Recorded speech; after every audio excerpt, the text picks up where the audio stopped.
ஓம்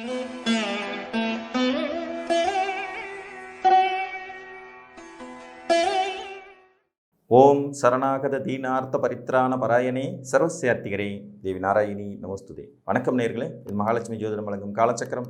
உங்கள் அன்பு ஜோதிடர் ஸ்ரீராம்ஜி பேசுகிறேன். அனைவரும் நலமுடன் இருக்கிறீர்களா? நன்றாகத்தான் இருப்பீர்கள், நன்றாக இருக்க வேண்டும். இன்றைய காணொலியில் நாம் காண இருப்பது உங்களின் தனாதிபதி எங்கிருக்க வேண்டும்.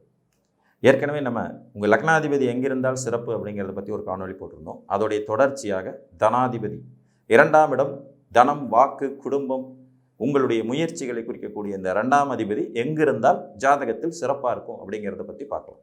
பொதுவாகவே எந்த ஸ்தானத்திற்கு உடையவரும் மறையாமல் இருப்பது சிறப்பு அப்படின்னாலும் கூட சில சூட்சுமமான முறைகளின்படி சில ஸ்தானாதிபதிகள் தங்கள் பாவத்படி மறைந்திருந்தாலும் வேலை செய்யும் கடமைப்பட்டவர்கள் அப்படிங்கிறது மாதிரி வரும். அந்த அடிப்படையில் 2ஆம் இடத்திற்கு சொந்தக்காரரான தனாதிபதி உங்கள் ஜாதகத்தில் எங்கிருந்தால் சிறப்பு. நார்மலாகவே பார்த்தீங்கன்னா எந்த ஸ்தானத்துக்கு உடையவர்களும் கேந்திர திரிகோணத்தில் இருந்தால் சிறப்பு. கேந்திர திரிகோணங்கள் அப்படிங்கிறது எப்போதும் சிறப்பு தான். உதாரணமாக 1, 4, 7, 10 என்கின்ற கேந்திரங்கள் அல்லது 1, 5, 9 என்கின்ற திரிகோணங்கள் இந்த ஸ்தானங்களில் இருக்கும்போது எந்த ஒரு ஆதிபத்திய வீட்டுக்குடையவர் எந்த வீட்டுக்குடையவரும் அங்கே அமர்ந்தார்னா சிறப்பு.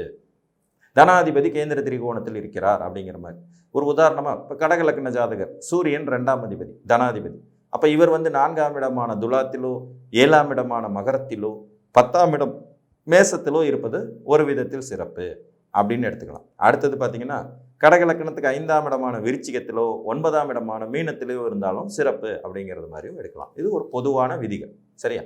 அப்போ தனாதிபதி 1, 5, 9, 2, 7, 1, 5, 9, 1, 4, 7, 10 இந்த ஸ்தானங்களில் இருக்கலாம். அதனால் ஒன்றும் தப்பு இல்லைங்கிறது பொது விதி. ஆனாலும் நுணுக்கமான ஒரு விதிகள் என்ன சொல்கிறது அப்படின்னு பார்க்கும்போது, இப்போ 2 தனாதிபதி உங்களுடைய ஜாதகத்தில் லக்கணத்தில் அமர்ந்தால் பணத்தை தேடி மிகவும் கஷ்டப்பட்டு பரதேசவாசம் செல்ல வேண்டிய விதி வருங்கிறது பாவத்பாவ விதியின்படி வேலை செய்யும். உதாரணமாக 2ஆம் அதிபதி தன் ஸ்தானத்துக்கு 12ல் மறைஞ்சாதானே லக்கணத்துக்கு வருவார்.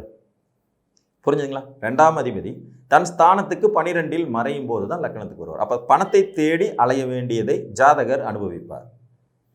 பணத்துக்காக அவர் அந்நிய தேசம் செல்வது, குடும்பத்தை பிரிவது, வெளியூரில் வசிக்க வேண்டிய சூழ்நிலைகள் உருவாவது, பணம் வரும்போதே விரயமும் கூடவே, ஒரு பக்கம் வருமானம் வரும், இன்னொரு பக்கம் செலவும் கூடவே வந்துருங்கிற மாதிரியான நிலைகளை கொடுப்பதும் இந்த இடத்துல அமையும்.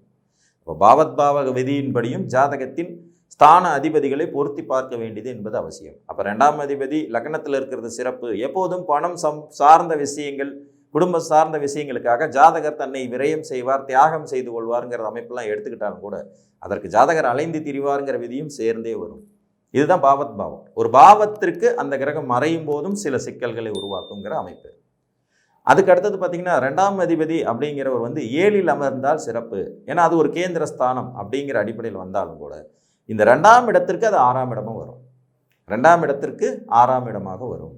7ல் அமர்வது சிறப்பு தனாதிபதி என்றாலும் 2ஆம் இடத்திற்கு 6ஆம் இடமாகத்தான் அது வரும். இப்போ தனஸ்தானத்திற்கு அவர் போய் மறைந்து விடுவார். ஆனால் லக்னத்திற்கு 7ஆம் இடத்துல இருப்பார். இந்த அடிப்படையில் பார்க்கும்போது கூட்டாளிகளை சார்ந்தோ வாழ்க்கை துணையை சார்ந்தோ ஜாதகரின் தனம் இருக்கும்.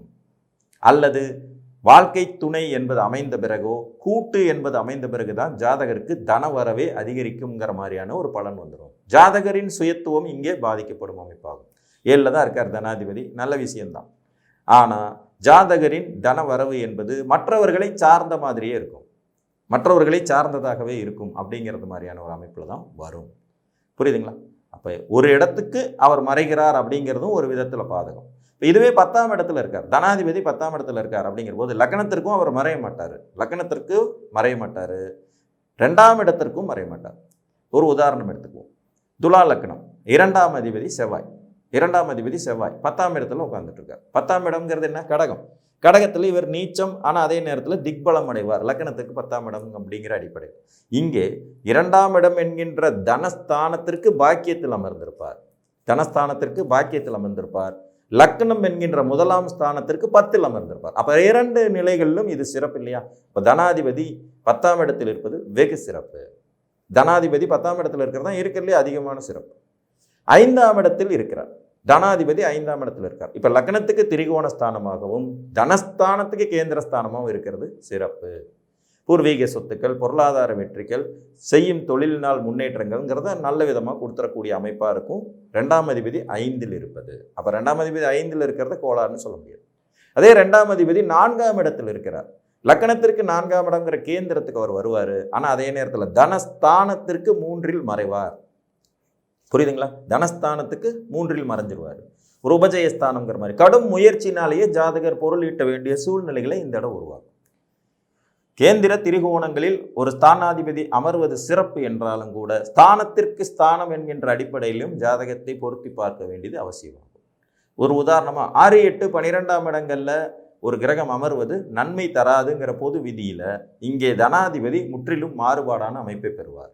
உதாரணமாக 2 கூடையவர் 6ஆம் இடத்தில் இருக்கிறார் அப்படின்னு வச்சுக்கிட்டோம்னா 6ஆம் இடத்திற்கு லக்னத்திற்கு அது மறைவு ஸ்தானம்னாலும் 2ஆம் இடத்துக்கு அது மறைவு ஸ்தானமாக வராது.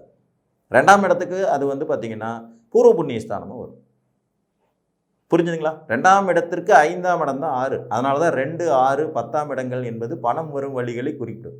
என்ன 2ஆம் அதிபதி 6ஆம் இடத்தில் இருக்கும்போது எதிரியை குறிக்கக்கூடிய வீட்டில் போய் தனம் இருக்கும். அப்போ வம்பு வழக்கு, கோர்ட்டு கேஸு, கடனாலேயே இவருக்கு தனம் வந்துக்கிட்டு இருக்குங்கிற மாதிரி எடுக்கலாம். அது 2ஆம் இடத்திற்கு பூர்வ புண்ணிய ஸ்தானம் தான். அதனால் இங்கே தனாதிபதி மறைந்து விட்டார் அப்படிங்கிறது மாதிரி இல்லாமல் இவர் தனம் எதிரிக்கோ, எதிரின் தனம் இவருக்கோ கிடைக்கும் அப்படிங்கிற மாதிரியான சூழ்நிலையை தான் தனாதிபதி உருவாக்கி வைப்பார். 2ஆம் அதிபதி 8ல் மறைகிறார். இது லக்னத்திற்கு 8ஆம் இடத்தில் மறைஞ்சாலும் கூட எந்த தனாதிபதி 8ஆம் வீட்டில் இருந்தாலும் நேரடியாக தனஸ்தானத்தோடு தொடர்பு கொள்வார். புரிஞ்சுதுங்களா? ஒரு உதாரணம் எடுத்துக்கலாம். நீங்கள் மகர லக்னம் சனி பகவான் உங்கள் லக்னாதிபதி, 2ஆம் இடத்துக்கும் அவரே அதிபதி. இந்த 2ஆம் அதிபதி சிம்மத்தில் போய் உட்கார்ந்து பகை பெற்ற நிலையில் மறைஞ்சிட்டாரு, தனாதிபதி 8ல் மறைஞ்சிட்டாருன்னு எடுத்தாலும் அவர் அங்கிருந்த நிலையில் 2ஆம் இடத்தை பார்ப்பார், தன் வீட்டை தானே பார்ப்பார் இல்லைங்களா? அப்போ தனஸ்தானாதிபதி லக்கணத்திற்கு மறைந்திருந்தாலும் கூட தனஸ்தானத்தோடு தொடர்பில் தான் இருப்பார். அப்போ 8ஆம் இடத்தின் வாயிலாக ஜாதகருக்கு பணம் வர வைக்கிற வேலைகளை செய்வார். அசிங்கம் அவமானத்துக்கு பிறகு பணம் வருவது, உழைக்காமல் வரும் பணம் கிடைப்பது, திடீர் தனவரவு, அதிர்ஷ்டத்தை உருவாக்குவது, அல்லது விபத்து கண்டங்கள் மூலமாக பணம் தருவது. சனி ஒரு பாவகிரகம் இல்லைங்களா? ஒரு இன்சூரன்ஸ் பணம் கிடைக்கும். பெரிய ஆக்சிடெண்ட்டு, கை போச்சு, கால் போச்சு, பெரிய அளவில் பணம் வரும். விபத்தில் ஒரு நெருங்கிய உறவுகளை இழப்பாங்க, அதோடைய நஷ்ட ஈடுகள் கிடைக்கப்பெறுவது. புரியுதுங்களா? 2ஆம் அதிபதி 8ஆம் இடத்தோடு தொடர்பு கொள்ளும்போது சுபகிரகமாக இருக்கிற பட்சத்தில் பங்குச்சந்தை, ஷேர் மார்க்கெட், லாட்டரி சீட்டு, உழைக்காமல் வர்ற பணம், அடுத்தவங்க தனம் திடீர்னு கிடைச்சிறதுங்கிற மாதிரியான அமைப்பு கொடுக்கும். அவரே பாவகிரகமாக இருக்கும்போது விபத்து, கண்டம், உயரத்திலிருந்து கீழே விழுகிறது, அசிங்கம், அவமானத்தை சந்தித்து அதன் மூலம் பணம் வர்றது, அந்த மாதிரியான ஒரு அமைப்புகளையும் கொடுக்கும்.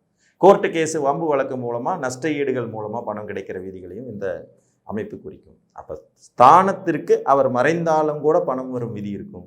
ஸ்தானத்துக்கு யோகமான இடத்துல இருக்கும்போது இந்த ஸ்தானத்தின் வேலையை அவர் செய்ய முடியாமல் தடுப்பார்.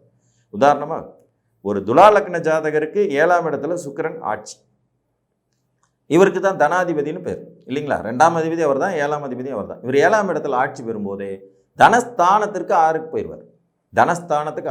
அப்போ இந்த மேசலக்ன ஜாதகருக்கு துலாத்தில் சுக்கிரன் ஆட்சி பெற்று 2 குடையவராகி 7ஆம் இடத்துல அவர் ஆட்சி பெறும்போது இந்த மேசலக்ன ஜாதகர் தன்னுடைய கூட்டாளிகளை அல்லது வாழ்க்கை துணையைத்தான் எல்லா காலத்திலையும் தனத்துக்காக எதிர்பார்த்து காத்திருக்க வேண்டிய நிலைமை வரும். புரியுதுங்களா? பாவத் பாவக விதி.